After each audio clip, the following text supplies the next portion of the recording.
It was a novella written by Truman Capote, and we optioned the rights, took them into Paramount. So we started what is usually called in the entertainment industry development hell and started developing the screenplay. I loved the screenplay, but I've loved a lot of screenplays that haven't made it. So I wasn't foolish enough to make that a part of my consideration for doing it or not. I would have done it if I had to crawl all the way up the Walk of Fame, you know. That was a big opportunity for me. Audrey was under contract to Paramount. We just thought she would be wonderful in it. Paramount didn't think she would play it because she was such a kind of sweet and proprietary kind of lady that they didn't think she would play a part where a woman gets $50 to go to the powder room. Certainly in her mind, and understandably so, it was a big jump from the Capote Holly Golightly to our film's Holly Golightly, and she just didn't know whether she could do that sort of thing. I thought she did a wonderful job. I liked it because she was very naive, and it was like playing against that character. And I think that's what it takes to play that part and get away with it, you know? Well, I just told her I thought she would be absolutely great, not to expect her to be the Holly Golightly of Truman's book. I don't even want to own anything until I can find a place where new things go together. I'm not sure where that is, but I know what it's like. It's like Tiffany's. You mean the jewelry store? That's right. I'm crazy about Tiffany's. Truman Capote originally visualized Marilyn Monroe in the part, and she probably would have been allowed to play the character as he had created her in the book, but they unfortunately wouldn't let Audrey do that. You kind of would have expected Marilyn, who, you know, was very sexy, she was kind of obvious for the part, and so we thought we could do better. And when Audrey said she would do it, even though Paramount didn't think she would, that's how we got her. I don't think that the majority of the audience in those days really ever thought of Audrey Hepburn as a hooker, as a call girl.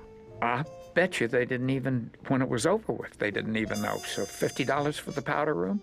So she was an escort lady. I found myself wishing that she could have done the part as written. People didn't know how earthy and how true to life Audrey was, how aware she was of whatever went on in the world. But she took something which was one way and turned it completely into something else, up to the point that people forget what the film is really about. She was scared and happy and funny and delightful and spunky and emotional and solid. Audrey Hepburn was a gift from God. I mean, she's just the loveliest, most gracious, darling, darling lady. And I think it's a film that she's become so identified with, it's become a classic. When you talk of Audrey Hepburn, the first thing you think of is Breakfast at Tiffany's. The first day of the film, we were shooting the first scene in the movie, which is when the taxi cab pulls up to the curb in front of Tiffany's at 57th and 5th Avenue. Came the time to shoot, and it was as though God said, well, I'm going to give you a break now, but for the rest of your career, you're just going to have to live off of this one. And nobody appeared, no cars, no people.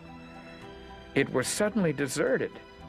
With the sweep of his hand, you know, C.B. DeMille wiped out the whole traffic situation, and we had our shot. Do you mind if I just get in with you for a minute? It's all right. Really it is. We're friends, that's all. We are friends, aren't we? George had a great physical presence. I think it worked well for the two. Because he still had a lot of that innocence that I think made it attractive to her. We liked each other as human beings.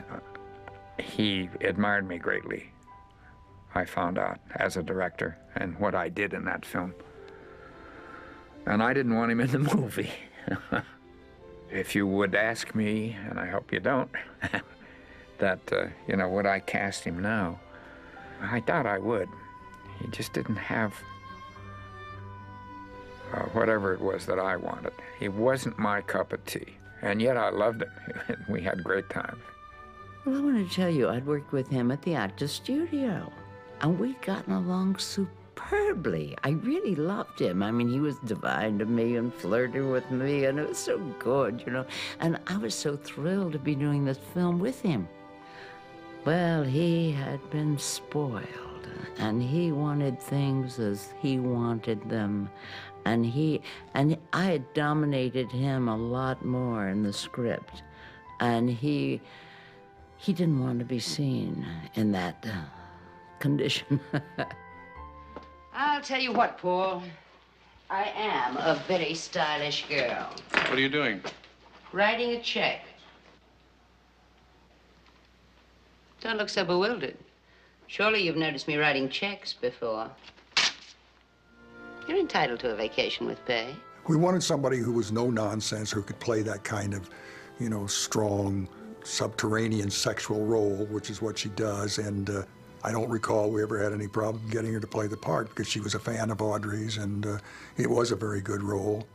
You're Holly's father? Her name ain't Holly. She was Lula Mae Barnes. Was till she married me. I'm her husband, Doc Golightly. What can you say about Buddy? Buddy is Buddy. He's an old vaudeville hoofer. It was a brilliant bit of casting. I don't know whether Buddy Ebsen was Blake's idea or whether it was the casting director's idea, but, you know, I remember he came and read the scene that they play on the part. We just heard, you know, 5 lines, and we all knew that was right. Mr. Golightly, once again, I must protest. If you don't stop with that phonograph right this minute, I'm going to go to the police department. Yeah, well, that's more better. In spite of the fact that Brake was a very good friend of Mickey Rooney's, I don't think you would ever have cast Mickey Rooney to play a Japanese person. You'd have had a real Japanese actor, and I don't mind saying that at one point I wanted to replace him. I didn't really think it out, and I'm not sure it would have changed my mind anyway. And certainly at that time when I did it, nobody criticized it. I thought it was perfectly okay. Looking back, I wish I had never done it. Not my favorite part. Though I do, as I say, I think Mickey's a wonderful, wonderful actor. And I would give anything to be able to recast it. But it's there, and onward and upward. So, my darling Fred, I have tonight made a very serious decision. And what is that? No longer will I play the field. Congratulations. The field stinks, both economically and socially. Audrey and I specifically never had a disagreement that I can remember. People would advise Audrey, and we would rehearse one night, and she'd come back the next day and do something totally different. And I finally took her aside and said, hey, there's only one director. He may not be the best, but that's what you got. And you either go along with what we agree on together, or you got to get another director. And that changed right then. And she relied on me from that moment on. It was easy to spot what she was doing. And she was some kind of spectacular lady. I'll buy a drink. You drink? Yeah. I'll buy a drink. Okay. George Axelrod wrote the brilliant script, but the cocktail party was pure Blake Edwards. He called me one day and he said, I'm going over to the set because I'm going to do this crazy party sequence, and I'm just going to play around and see what I can use. The script itself didn't delineate that much in terms of party shenanigans. And that meant that I was going to have to invent it. But we just walked around seeing what kind of crazy madness we could create. They had the one thing where he was on the floor crawling to get the telephone that was ringing that was in a suitcase, you know, things like that. Actually, in the party sequence, a lot of it was choreographed, I think, as they went along. And I ordered up champagne, and we had a party. And I told him that. I got him around, and I said, you know, now you're going to help me out. See if you can come up with stuff. And knowing actors, and everybody was going to come up with something at that point, and did. And out of that, I selected a lot of stuff that led me into a lot of stuff that I thought was fun and creative. I remember that he would walk by me and he'd say, what am I going to do with you? And about the second or third day, he comes by and he said, I know. He said, you're always laughing, so I'm going to put you in front of a mirror and you can laugh your head off.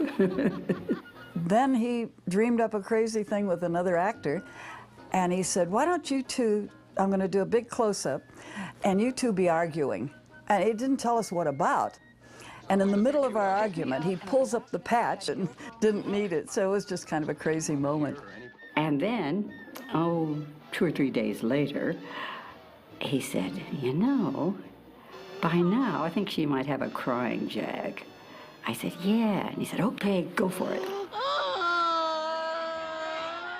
And we really just had a party. Had it been otherwise, I think it would have taken 2 weeks. And it didn't take anything like that. You heartbreaker, wherever you're going, I'm going your way too. Well, I was really quite amazed that she was able to pull that off. I didn't know she sang. Nobody knew. See the world, there's such a lot of world to see.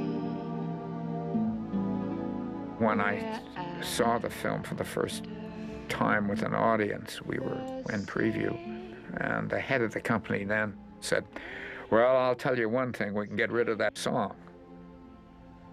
Fortunately, Audrey stood and said, over my dead body. Huckleberry friend, moon, river, and me. One of my favorite scenes is the last scene, you know, with the cat. Whew, boy, did that cat smell. Get that cat wet, and that's not easy when you've got the lights pouring down on you and you can hardly breathe anyway, and then you bring the cat in and she's got it in the rain and right up her nose. It was awful. What makes it still an important movie is, I think, it's the romanticism of the film and the relationship, and when Audrey is the most vulnerable, and when George Peppard talks to her, when she's going to run away, that last scene in the taxi, and then when she goes and finds the cat, and they're all hugging in the rain. I'm an old romantic, I guess, but that's my favorite part of the picture. It just gets into your soul, gets into your heart, may even get into your tears. I don't think there would be anyone that could ever follow Audrey Hepburn in any role, because, I mean, she was unique. She always had a spark of humor and be able to deliver that kind of kooky little attitude. But it's a movie everybody can identify with. I think a lot of people have that kookiness, whether they let it show or not, you know. I think a lot of people wanted to be Audrey Hepburn in Breakfast at Tiffany's. Because she had a way of showing us who she really was. She really made you look into her soul. And you see it whether she played a princess or a nun or a flower girl or Holly Golightly. She just had a grace and a beauty and a charm that I can't think of anyone else like her. And yet with it, there was a sweetness and a vulnerability. She was just delightful. What was she really like? And the lovely answer is that she really was like what you saw on the screen. She really was that way. I think that movie was made like a classic. I really think that everything Blake does becomes a classic. I got real lucky. I like to think that I added a lot to those things, like the party. That certainly wasn't written the way I shot it. And so we complemented each other, everyone, kind of. I think at the end of the day, the picture is famous not so much because of what Audrey was as a human being, but because she represented something that I think women care about. It's kind of movies like they don't make anymore. I think that's part of its magic for today as well. And we should make more films like that.